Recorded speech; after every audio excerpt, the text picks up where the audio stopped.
Hey, thanks for joining me. I've been meaning to get to the darkness for a long time, but I'm actually waiting because if everything goes the way that it should, in about 3 days as of this recording, they're going to be re-release or not re-releasing, but releasing the new Darkness series. The December of 2025. And Silvestri is creating a new Darkness comic. He's got a new Witchblade series that's out. I haven't had the chance to see it. I think as of this recording, it's in its like 20 issues or so. And so he's got a new version of Darkness. Now, I don't think it's the same character, like it's the same timeline. I think it's a reboot of everything. But he was very specific to point out in some interviews I've seen where he's like, this is the Jackie Estacado, the Darkness character. He has to be who he is. So it's going to be the character you recognize, but we're getting a new version of him. I guess we're starting over and retelling it from kind of a new perspective. Great, that's fine. But yeah, I've been meaning to get to Darkness for a long time.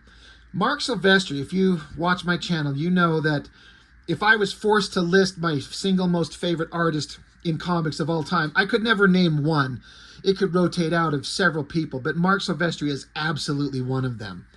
And I've loved his work ever since I kind of discovered him. It took me a while to kind of warm up to him, but what I mean by that is that I was at the time when I kind of discovered Silvestri is the same time I discovered Jim Lee. And Jim Lee ruled my heart and mind in terms of comic art for years.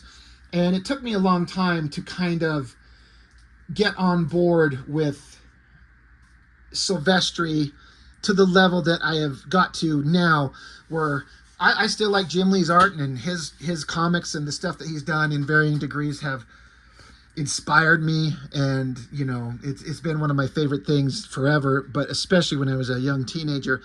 But Silvestri's work, it's still like I can't say that for me personally Jim Lee's work now is the peak version of him, and I can't tell you why. I mean, but you look at his pencils, he puts everything in. It's there. It's pretty incredible looking, but something about it doesn't appeal to me as much. But Silvestri in his current work, like to show you his most current type of work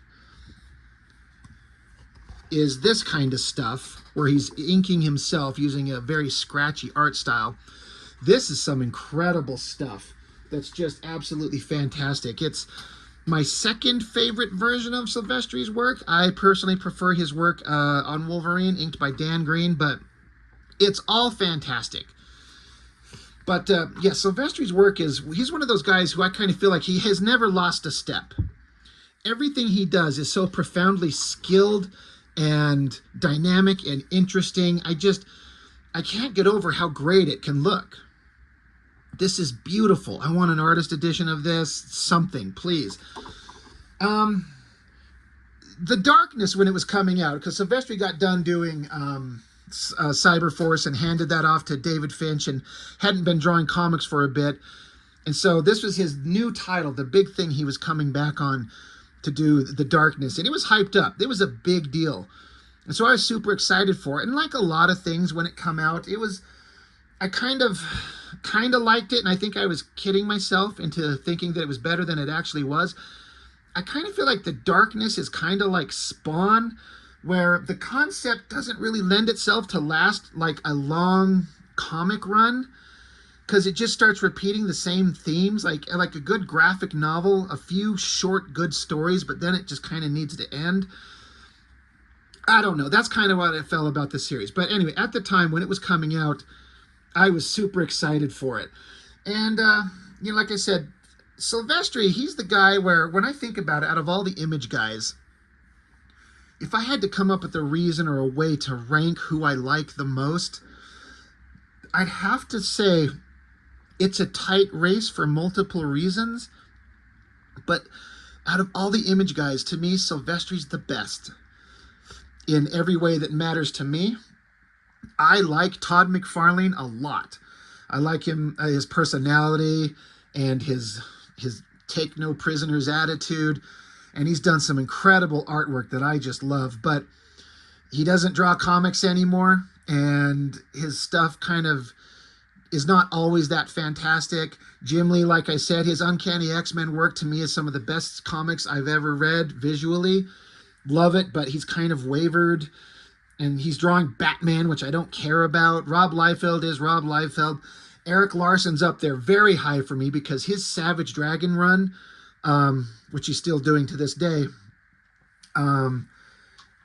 the first 75 issues to me are like, is a perfect comic book series. It's exactly perfect, and not one of the Image guys have ever reached that level of awesomeness. But Silvestri wins because he's never had like business practices that I thought were shady or stupid like some of the other Image guys. He hasn't lost a step artistically. He hasn't changed his art style to be something that's gaudy and ugly that I can't stand. He doesn't have political opinions that he shouts out on social media that kind of makes me not want to hear from the guy ever again. Silvestri's just a great artist. He seems like a really great guy. Every interview you watch with him, he just seems like a really nice, respectful, cool dude. And he's still making comics, and even if he's not drawing them, if he's just writing them or having them created, he's trying to make books and put them out there, his own stuff, you know, for the most part. I know I just showed, you know, he just did a big old Batman book, but he's still doing, you know, he's making new Darkness comics. He's making new Witchblade comics. I was just told that they're doing another talent search coming up. Silvestri's just seems like a really great guy. And again, I don't know him, so you can only go off what you kind of see on social media and all that type of stuff, but he just seems like a really neat guy, and he's at the top of his game still, so I kind of put Silvestri as the best Image founder, bar none, you know, above everyone else. And there's ones that are really close to that. Anyway, on to the book. I was super excited for this, and upon revisiting it, I have to say, like, it's not as good. And like I said, when I got it originally, it was hyped up and I thought it was going to be amazing. And I kept kind of lying to myself like I did with Spawn. Like, yeah, this is really cool. I keep hoping that it'll get better. And it's kind of just okay. I have to say, I am not a fan of Garth Ennis and any of the stories he's ever written. I haven't read a lot, but what I have read, none of it is interesting to me. I do believe he hates superheroes, so he doesn't gravitate towards that, and that's fine. This isn't a superhero comic. It's more of like a supernatural thing with gangsters and mob bosses and stuff like that. That's all fine. But I don't find the story that great. So I'm not trying to take anything away from Mr. Garth Ennis. He's clearly got a big career and success, and so who cares what I think. But for me personally, no, it's not, I don't care for anything he's written that I've seen. Silvestri on pencils, Bat on inks, that's a great combination. But ultimately, the story's just kind of boring gangster stuff set against this guy getting his superpowers, and then what kind of like wacky, over-the-top, ridiculous bullshit hijinks can the characters get into? I end up just, the tone is dumb. We start out with this guy, and he's in a parking lot, and there's a guy in a red car. We don't see him very much, but basically this is a hit. There's a hitman gonna kill this guy, and so we get the flip of the book. The guy walking towards his car, the red one kind of comes charging at him, smashes him up against the wall, and there's this like ridiculous, like over-the-top humor of trying to be, what's the word, kind of like extreme and over-the-top, and I get what they're doing. I don't think it's that effective or that interesting or that, like, there's even supposed to be like a dark humor to it. I don't even think it's that funny. It's just not that interesting. And I feel bad saying that because, like I said, I like Silvestri a lot. And I feel like they created a book and it was popular. It was successful. And I feel like best of intentions all around. It's just my personal opinion that it's not that great.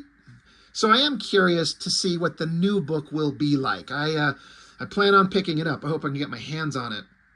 Silvestri's art is also, it kind of goes back and forth between being some really good stuff and then some kind of, for lack of a better term, some lazy stuff that I'm kind of surprised at. This is his 90s work, and he flat out admits he doesn't like his 90s art because he said he was chasing Jim Lee art style because that was the stuff that was popular. And this is a little bit gravitating away from it. I feel like his stuff on Cyberforce was definitely that. I feel like he's trying to do something else, and when he really puts in the effort to render things and come up with a really dynamic pose, he can do it all. I like this top panel with the club scene and the car out front, how the art just kind of fades out.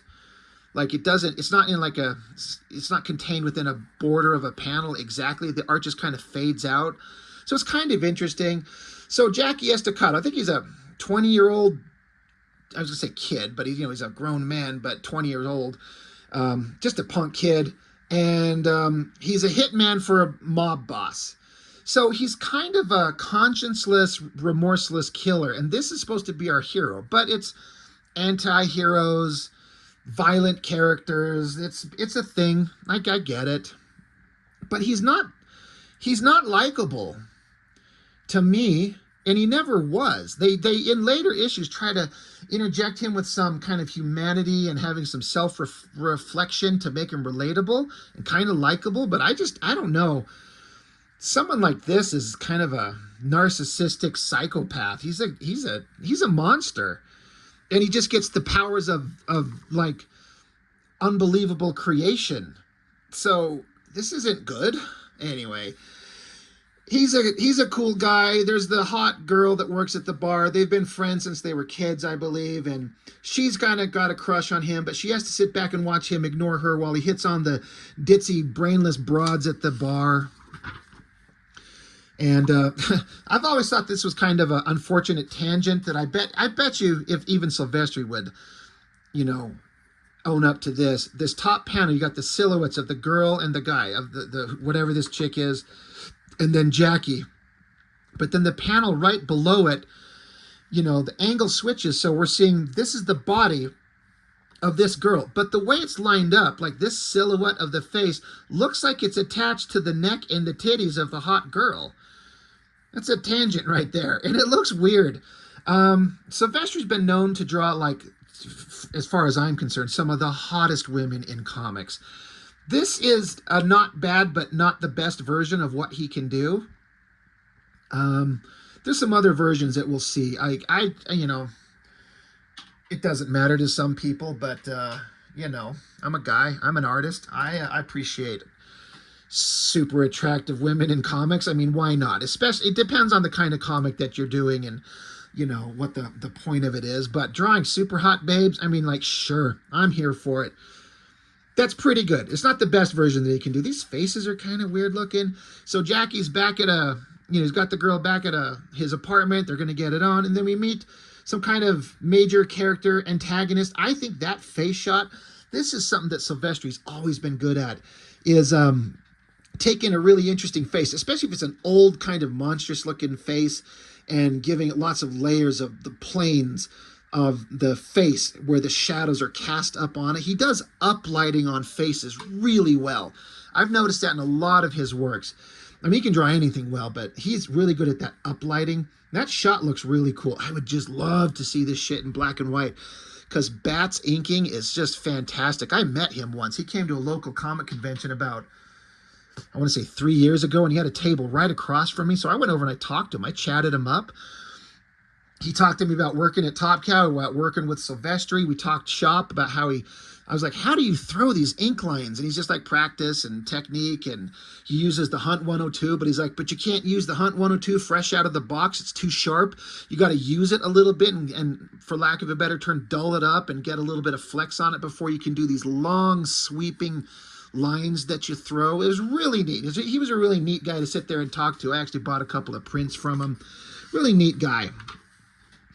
But yeah, Matt Banning does great inks.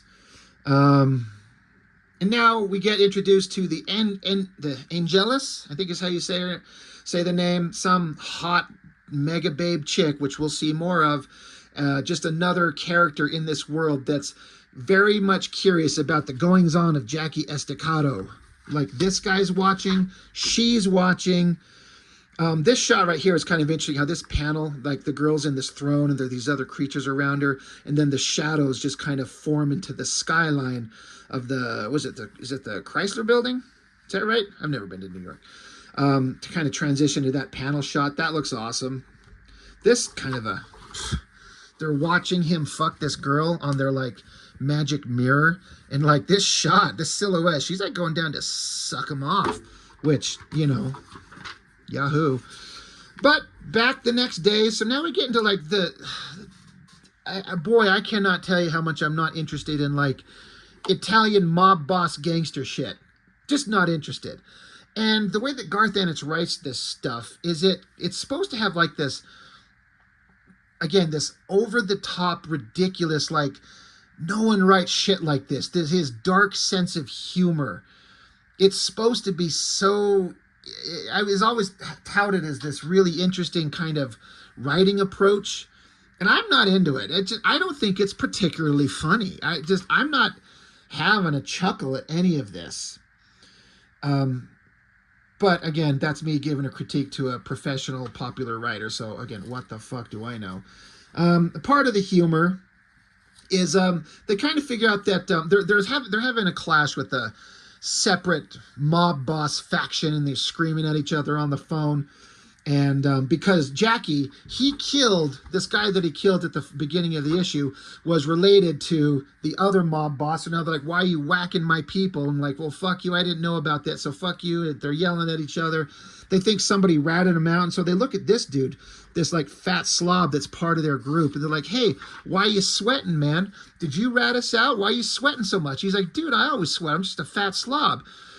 So they don't trust him, but then a grenade gets thrown through the window, and so they're like, holy shit. So Jackie being, you know, he might be a, you know, conscienceless hitman killer, but he's very efficient at what he does. He notices the grenade coming in, so he takes the guy who they assume has ratted them out, knees him in the guts, and throws him onto the grenade to contain the explosion. Boom. And so the guy's dying words, he's like, you know, I really didn't betray you guys. And they're like, huh, I mean, you're dying. There's no reason why you should lie. And they're like, oh, well, no hard feelings, huh, buddy? And like, oh, isn't that funny? They just casually had one of their henchmen killed, and they just like shrug it off and make a joke. Isn't it hilarious? It's fucking stupid. But then Jackie, he's back at his apartment later on, and he's doing the same kind of thing that all mob guys do before they go to bed, is he's, you know, putting bullets into a magazine and prepping his guns, and he hears voices. Jackie, your time, Jackie. Guns no good, Jackie. Not against this, Jackie. Your time's coming around. Dark time. And then something explodes in his head. Goo comes out of his eyes. Something creepy's happening to him. This is obviously... It's the manifestation of his powers. I think it's supposed to like manifest when he turns 21 or some shit like that. Meanwhile, outside of his apartment, cops or whoever are coming to bust him. They hear screaming, so they bust in the door as he's like just dripping with goo and sludge and whatever it is. My book is coming apart. Oh no. What am I going to do? But then, as I kind of didn't mention it, but the Angelist that we saw earlier, she's like, oh, we need to go kill Jackie just as his powers start to manifest. That's how we're going to get rid of the darkness forever. So she's like, I'll send half a dozen of my warriors. Here they are. I guess in a way it's kind of an interesting-ish design. It's like glowing energy bodies wearing weird pointy black armor and big dark bird wings. I mean, it's okay. It's the coloring really helps sell. I bet the black and white artwork of this looks interesting without that coloring in there. And boy, good Lord, does Silvestri when he wants to, does he draw a hot, sexy girl's body. Giant boobs, the tiniest waist, the big, perfect hips. It's always bordering on, in my opinion, bordering on taking it to the ridiculous extreme where it becomes laughable, but never quite crossing it. He pushes the sexuality of his female figures in some cases like this right to the edge of unbelievability and then stops. And so it kind of remains in the not completely laughable territory, and I think it's pretty freaking awesome. So now the darkness is manifesting out of him. He says he can hear voices, says, let the darkness out. So black shapes and lizard monsters just ooze out of the darkness and start killing these angel things. So there's a bunch of fighting going on. And then he stops and he's like, what the hell is going on? What is all this? Holy shit. Oh, wait. Another hitman shows up, and he puts the gun right to his face, pulls the trigger, but the voices in his head says, don't forget, Jackie, anything you want, you can do. Just let it out. So just as he pulls the trigger, boom, he's manifested in the full outfit of the darkness. And it looks pretty good. I feel like I've seen Silvestri do a little bit better. But again, who am I to say? You know, there's I also this is going to sound really pretentious and dumb on my part, but I know a couple of industry professionals have watched my channels because they've commented on my stuff, or they have actually contacted me privately. And I'm like, there's this little part of me that's like, what if Silvestri watched my video and I'm sitting here telling him like I think his art sucks, which is not the case. I sit here like spent a whole bunch of time at the beginning of this video just gushing over how much I love his work. This isn't my favorite version of his work. I like his stuff, like I said, on the Uncanny X-Men and Wolverine a little bit better. I like stuff later on in life, like that Batman book we were talking about. This is just, it's certainly great, but compared to the best he can do, it's not my favorite. I'm not even a big fan of the outfit. It just, and like, okay, you know, anyway. But yeah, I'm sure Silvestri's never going to watch my stuff. I'll never hear from him. I'd love to have an interview with that guy. I'd love to talk art with the guy. But anyway, he's manifested his powers. Then he finds out that his uncle, the guy he's most connected to in the world, they attacked him and he's in the hospital. So he's like, well, now he's pissed.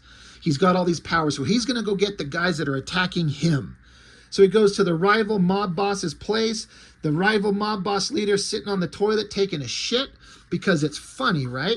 Even funnier is to have dark, evil tendrils crawl up out of the toilet, grab onto him, have him scream, and as his henchmen kick the door down to the shitter, they see his like legs sticking out because he got pulled into the toilet. It's supposed to be grotesque and shocking and funny.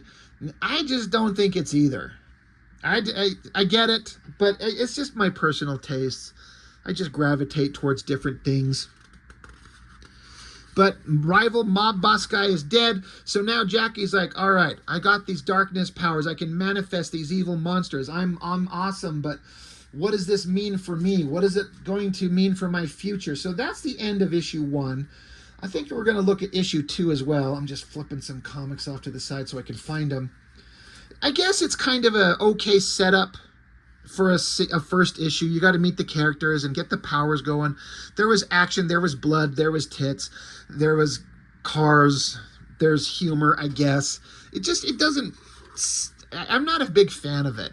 And I was a big fan at the time of the books they were putting out. They had Witchblade going by Michael Turner. I was very, very much into that.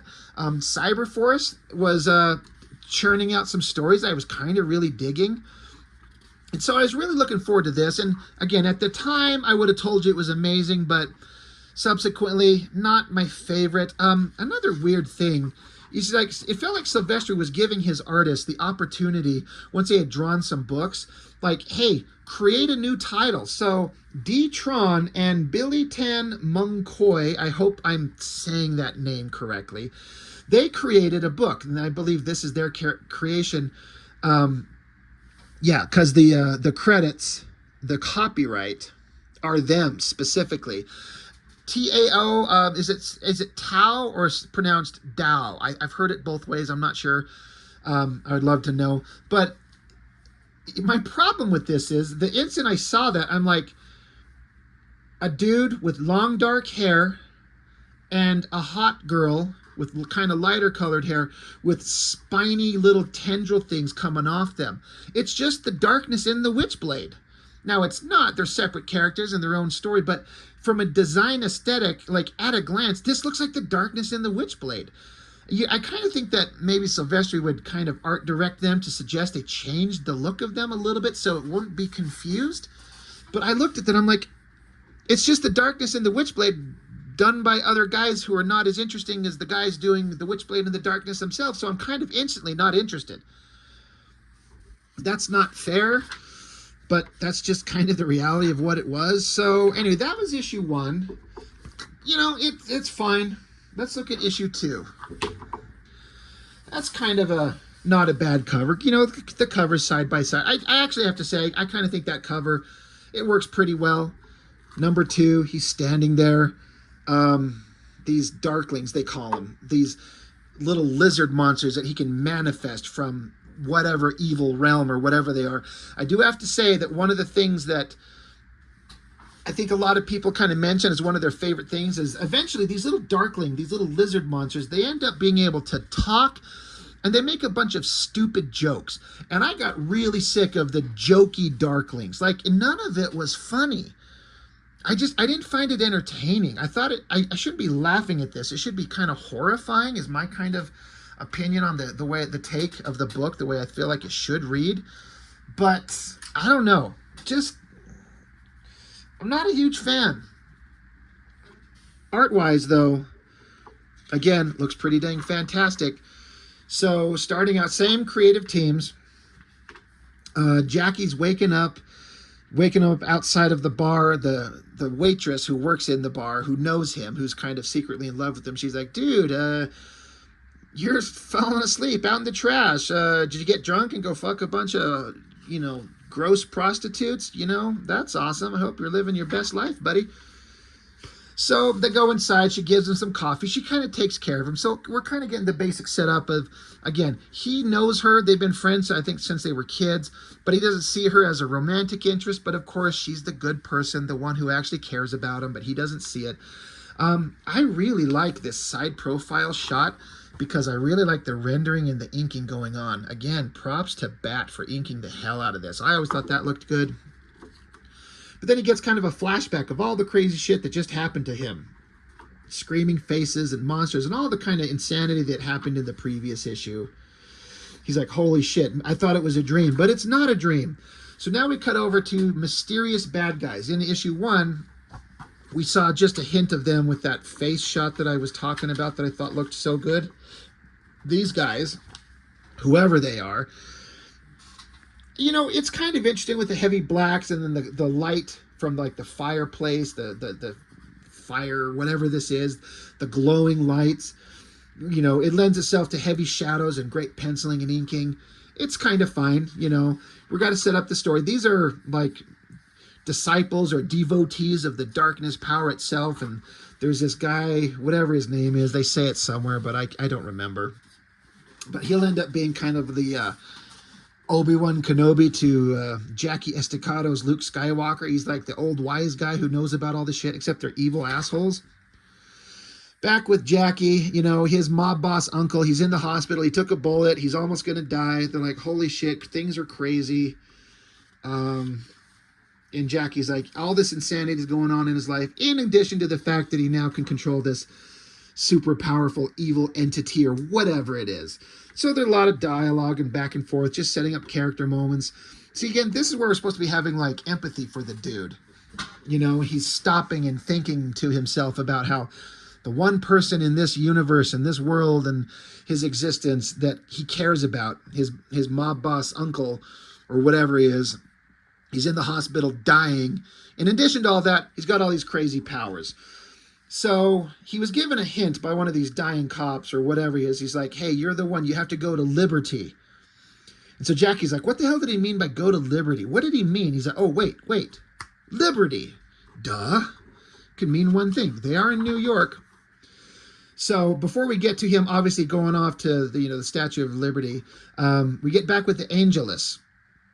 So we get a better shot of her. Instead of the back of the throne, we get the front. And thank you for Mr. Mark Silvestri for taking the opportunity to have a villain or a character, whatever she is, being mostly naked, surrounded by like almost naked girls. And man, Silvestri can draw the hot girls. I know it might sound kind of childish, but I don't care. He does it so well. These are comic books. I'm into it. Let's have some hot girls. And Jesus Lord, does he do the best versions. I mean, it's good stuff. But yeah, Jackie, he's going to the Statue of Liberty, and the whatever disciples guy's like, holy shit, he's coming here, he's tracking us down. So he gets to the island, and then he has some kind of like hallucination where the statue itself comes to life, and he freaks out and he passes out. And so the minions of the darkness, or whatever the fuck they were, I can't remember what they're called, but they gather his ass up and they take him down. I guess they live underneath it for some reason. So they snap him back into consciousness and they're like, hey, you are the inheritor of the darkness and therefore of power beyond your wildest imagining. You're going to change the world and we're going to show you how to use your power and blah, blah, blah, blah, blah. This ad over here, again, Weapon Zero, there's a hunky male face with power pouring out of his eyes and long dark hair. Once again, I'm like, is that the darkness? Like, these guys got to come up with better designs than having your main lead hero characters of these new books being like dudes with long dark hair. Anyway. So yeah, now he's meeting up with people who, they talk like they want to help him and be his friend, but they're also very obviously bad guys. And Jackie figures out pretty quickly that all these guys, they've got their own kind of agenda that they're kind of pursuing. But yeah, Sonatine. This is the Brotherhood of Darkness. He's like, all right, well, give me some backstory. So he does, and I like how he kind of explains it. He says, there are powers on this earth that have been with us forever. No one knows where they come from. Or no one knows if they come from other worlds or perhaps were handed down by gods, but each requires a human wielder that their might may be exploited. The Witchblade is the warrior's weapon.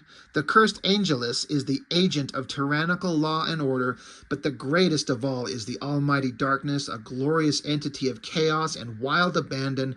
Its wielders are blessed with the power of creation and can form whatever shapes and entities it chooses. So they tell you flat out what it is and how the Witchblade is involved. Thank you, Mark Silvestri, for drawing a version of the Witchblade that is mostly naked and have the weapon covering her chest, so it looks like a couple of hands holding her tits.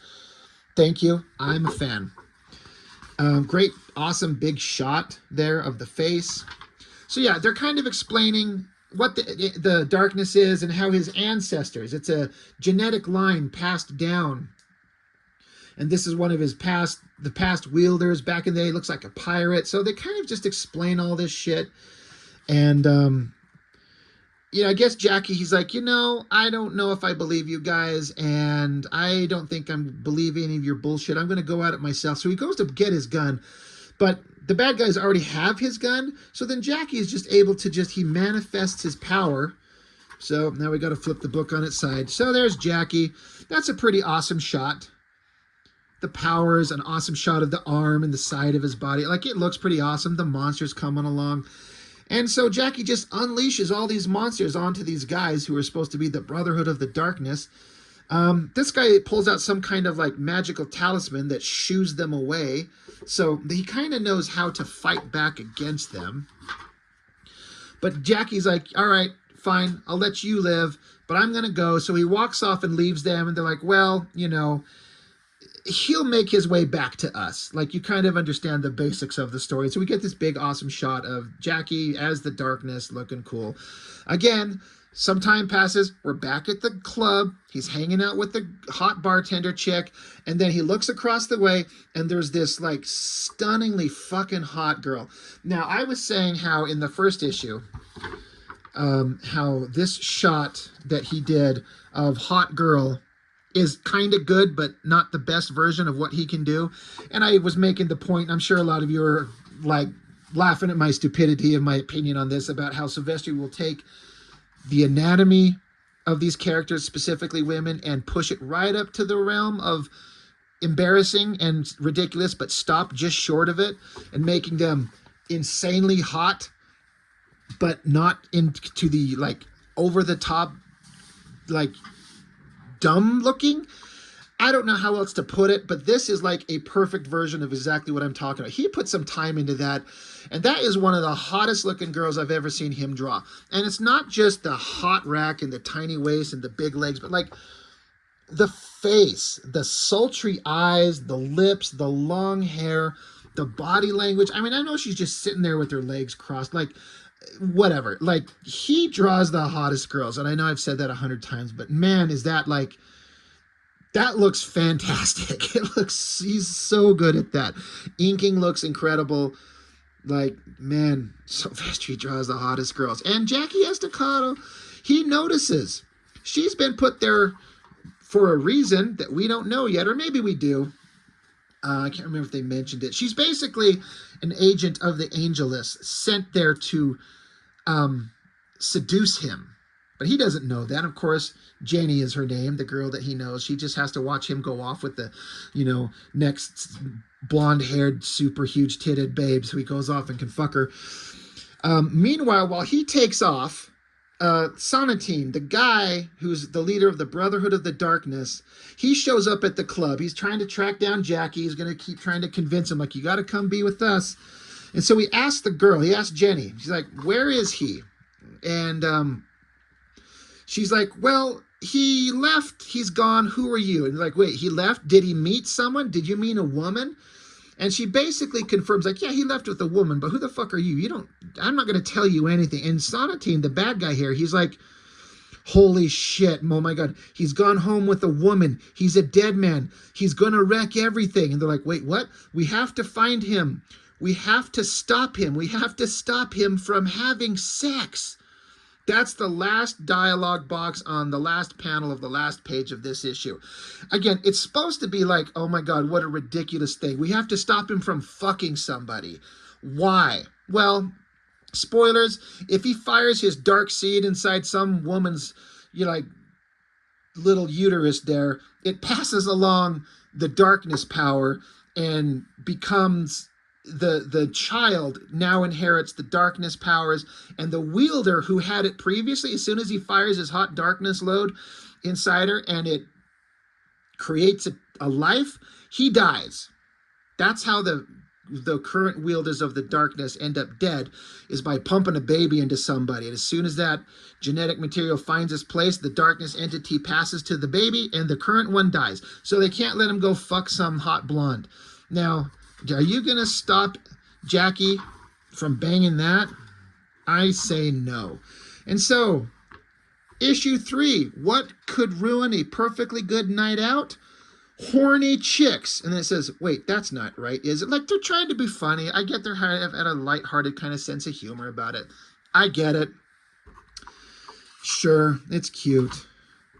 They do talk about here, they kind of talk about how hey, by the way, Top Cow, we've had our share of excitement since, the roller coaster ride. There's 1996. We became independent, then returned to the fold, rejoining with those who shared our vision. We expanded into foreign markets, interactive entertainment, trading cards, etc., etc. And they're pointing out here that through it all, we never missed a ship date. And that is an important thing that they wanted to shout out. They put out their books. They said, we're going to put out these books at this time. And for this stretch of time, they never missed a ship date. And that means a lot. And that kind of, reinforces the idea that Mark Silvestri cares about what he's doing. And that's another one of those reasons why I really like the guy. I truly believe he appreciates the fandom and he wants to produce work that people like, and he does his best to do it, and I still feel like he's doing the same thing to this day. So anyway, that's issues 1 and 2 of The Darkness. I'll stop there. We'll definitely look at the others as time goes on. But so ultimately, like I said, big fan of Silvestri, not a huge fan of this. The best I can do is find some places where some of the artwork is just fantastic, but in terms of a concept and the story and the way it's told, it's just kind of okay. I'm not super thrilled with it, but it's okay.